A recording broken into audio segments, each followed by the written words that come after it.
Bismillah, walhamdulillah, wassalatu wassalam ala rasulillah. Louange à Allah subhanahu wa ta'ala, Seigneur de l'univers, et paix et bénédiction sur le prophète Mohammed sallallahu alayhi wa sallam. Chers frères, chères sœurs, on vous souhaite la bienvenue à votre émission préférée, Sungalo Wadjili, sur votre chaîne préférée, thème 1 dans ce mois béni de Ramadan. Un mois de miséricorde, un mois de pardon, un mois de repentir. On vous dit Assalamu alaikum wa rahmatullahi ta'ala wa barakatuh. Nous voilà par la grâce de Dieu vers les 10 dernières nuits de ce mois béni de Ramadan. Les 10 dernières nuits de mois béni de Ramadan, c'est les meilleures nuits de l'année. Le prophète sallallahu alayhi wa sallam nous enseigne que les meilleures nuits dans l'année, c'est les 10 dernières nuits du mois béni de Ramadan. Et le meilleur jour de l'année, c'est les 10 premiers jours de Zulhijjah. Par la grâce de Dieu, nous voilà dans ces 10 dernières nuits de ce mois béni de Ramadan. Des nuits spéciaux qu'Allah subhanahu wa ta'ala a choisi pour nous, pour la Ummah du prophète Mohammed sallallahu alayhi wa sallam. Le prophète sallallahu alayhi wa sallam, qu'est-ce qu'il faisait pour ces 10 dernières nuits? Le prophète sallallahu alayhi wa sallam, une fois que ces 10 dernières nuits arrivent, qu'il attache son lit, il le met à côté pour dire que le temps de sommeil est parti. C'est des nuits spéciaux, des nuits que Allah subhanahu wa ta'ala nous a données et nous devons profiter de ces nuits pour nous rapprocher de Dieu. Le prophète sallallahu alayhi wa sallam, il éveille avec des prières, avec des implorations, avec des invocations durant les 10 dernières nuits du mois béni de Ramadan. Et le prophète sallallahu alayhi wa sallam, il ne le fait pas uniquement lui seul. Il a encouragé ses compagnons et les membres de sa famille pour dire que les musulmans, on veut le paradis pour nous-mêmes. On cherche le paradis, mais il faut aussi vouloir pour ta famille, pour tes amis, pour tes proches, souhaiter le bien pour tout le monde. Il ne faut pas que ça soit toi seul. Il faut encourager ta famille, encourager tes enfants, encourager tes épouses, encourager ton mari, pour que nous tous, nous puissions profiter de ces 10 dernières nuits de mois béni de Ramadan. Dans les hadiths de Nu'man, il dit, je veillais avec le prophète sallallahu alayhi wa sallam le 23e nuit du mois béni de Ramadan. Je l'ai vécu avec le prophète, paix et salut sur lui. Il dit que le prophète sallallahu alayhi wa sallam, on dirait que la moitié de la nuit, il a fait tout cela en prière et on a prié avec lui. Il dit, quant à la 29e nuit, je suis venu encore, j'ai vécu avec le prophète sallallahu alayhi wa sallam, qu'il a veillé dans la prière, il a pris à peu près 2 tiers de la nuit dans la prière et dans l'invocation.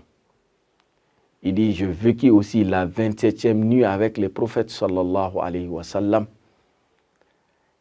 Il dit que le prophète sallallahu alayhi wa sallam, il a veillé toute la nuit jusqu'à ce que j'ai eu peur qu'on n'aura pas le temps de manger le réveillon. Et ça, c'est un hadith authentique. Voilà comment le prophète sallallahu alayhi wa sallam faisait. Pour la nuit du 27e, il a veillé toute la nuit. Et les autres nuits, il les fait en fonction de l'évolution ou en fonction de l'importance de la nuit.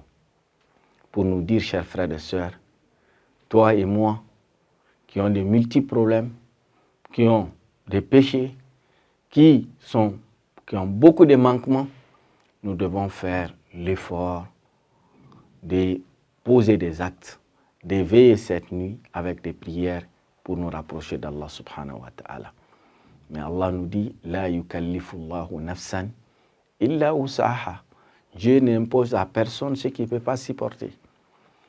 Selon tes occupations, celui qui n'est pas en congé, qui n'est pas dans une profession libérale où il est libre de gérer son emploi du temps, qui est lié à des contrats, fais l'effort, ce que tu peux faire, il faut le faire.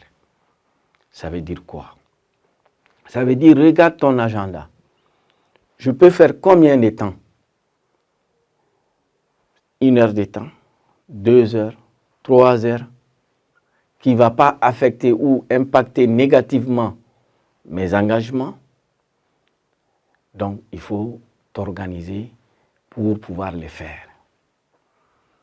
Cette nuit, c'est des nuits bénies.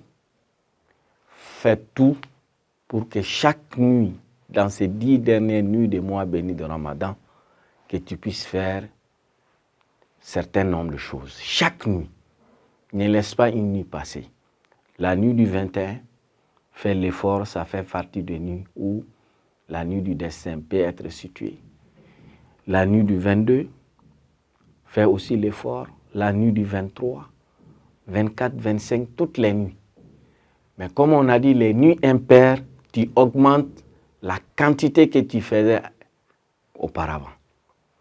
Si tu avais pris 30 minutes pour les nuits paires, fais 1 heure de temps pour les nuits impaires.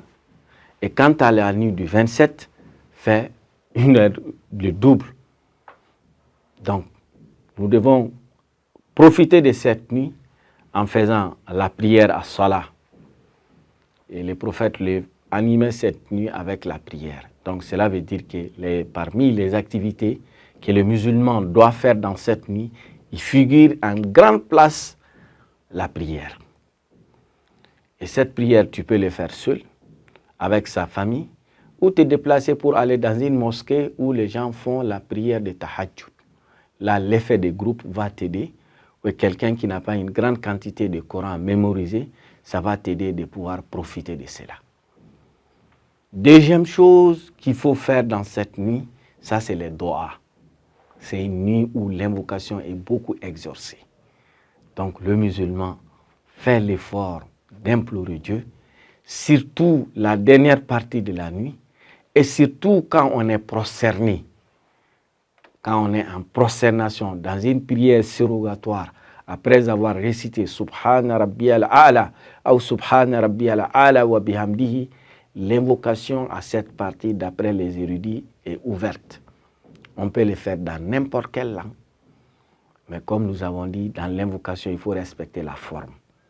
Glorifier Dieu, remercier Dieu, prier sur le prophète sallallahu alayhi wa sallam, présenter tes doléances selon l'ordre d'importance, insister là-dessus, conclure ton invocation avec la glorification d'Allah et la prière sur le prophète Muhammad sallallahu alayhi wa sallam. Troisième chose qu'il faut faire dans cette nuit, ça c'est l'aumône. Le peu que tu as, regarde tes possibilités, ce que tu peux. C'est 5 francs, 50 francs par nuit, 100 francs par nuit, 500 francs par nuit. Dégage un montant, un budget que tu vas donner à un pauvre chaque nuit. Et aussi, prends l'intention, comme le prophète sallallahu alayhi wa sallam nous enseigne, il y a 2 choses qui peuvent influencer le cours des événements, à savoir l'aumône et l'invocation. Et cette nuit, on appelle, c'est la nuit du destin. Fiha yufraku kullu amrin hakim. Les événements, le planning de l'année sera publié dans cette nuit. Fais l'effort, demande à Dieu que ce qui sera planifié pour toi, que ça soit du bien, qu'Allah fasse que ça soit du bien pour nous. Et ce qui nous permet d'influencer positivement, ça c'est l'invocation et l'aumône.